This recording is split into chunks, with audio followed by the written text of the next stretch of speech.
అందరికీ నమస్కారం మిత్రులారా. నేను మీ కొండ రాజీవ్ గాంధీని, వైఎస్ఆర్ కాంగ్రెస్ పార్టీ రాష్ట్ర అధికార ప్రతినిధి.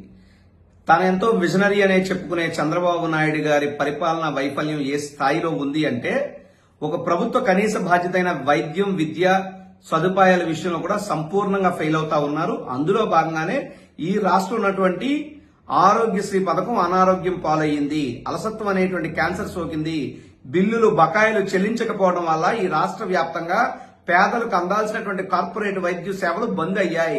రాష్ట్ర వ్యాప్తంగా 350 పైచిలకు నెట్వర్క్ ఆసుపత్రుల్లో నో ట్రీట్మెంట్ బోర్డులు కనబడతా ఉన్నాయి. ఎంత తేడానో మీరు గమనించండి ప్రజలారా. గతంలో జగన్మోహన్ రెడ్డి గారు అధికారంలో ఉన్నప్పుడు ప్రభుత్వ స్కూళ్ల బయట నో వేకెన్సీ బోర్డులు కనబడతా ఉంటే, ఇప్పుడు చంద్రబాబు నాయుడు గారి పాలనలో ప్రైవేట్ ఆసుపత్రుల బయట నో ట్రీట్మెంట్ బోర్డులు కనబడతా ఉన్నాయంటే వ్యవస్థ ఎంత అధ్వానంగా ఉందో అర్థం చేసుకోండి.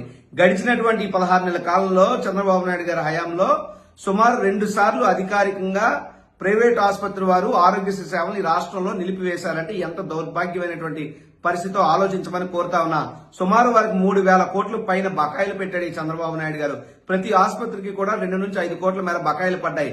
ఇటువంటి పరిస్థితుల్లో మేము ఈ సేవలు కొనసాగించలేమని వాళ్ళ బోర్డులు పెట్టేసి ప్రజల ఆరోగ్యాన్ని గాలికి వదిలేసింది ఈ యొక్క కూటమి ప్రభుత్వం.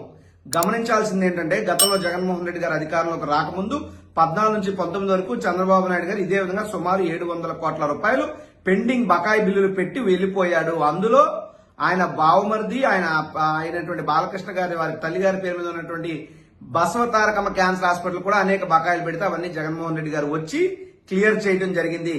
జగన్మోహన్ రెడ్డి గారు వచ్చిన తర్వాతే అనారోగ్యం పాలైనటువంటి ఆరోగ్యశ్రీ పథకానికి పునర్జీవం పోశాడు, ఊపిరులు ఊదాడు, అంబులెన్సులు కొన్నాడు, సుమారు 700 కోట్ల పైన బకాయిలు చెల్లించాడు, 1075 ఉన్న వైద్య సేవను 3,000 పైచులకు తీసుకొచ్చాడు, 5 లక్షల వార్షిక ఆదాయం ఉన్నటువంటి ప్రజలందరినీ ఈ పథకం పరిధిలోకి తెచ్చాడు, వైద్య ఖర్చు పరిమితిని 25 లక్షల రూపాయలకి పెంచాడు, ఆరోగ్యశ్రీకి పునర్జన్మనిచ్చింది జగన్మోహన్ రెడ్డి గారు. అయితే ఈ రోజు ఆరోగ్యశ్రీ పథకం అధః పాతాళానికి పోతా ఉంది.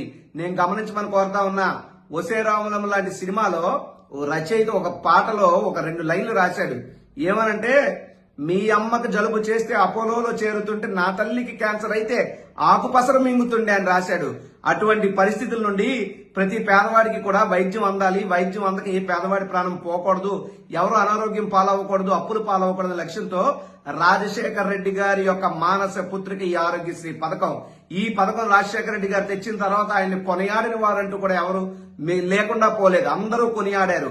ఆ పథకాన్ని కొనియాడమే కాదు, రాష్ట్రంలో భారతదేశంలో ఇతర రాష్ట్రాలు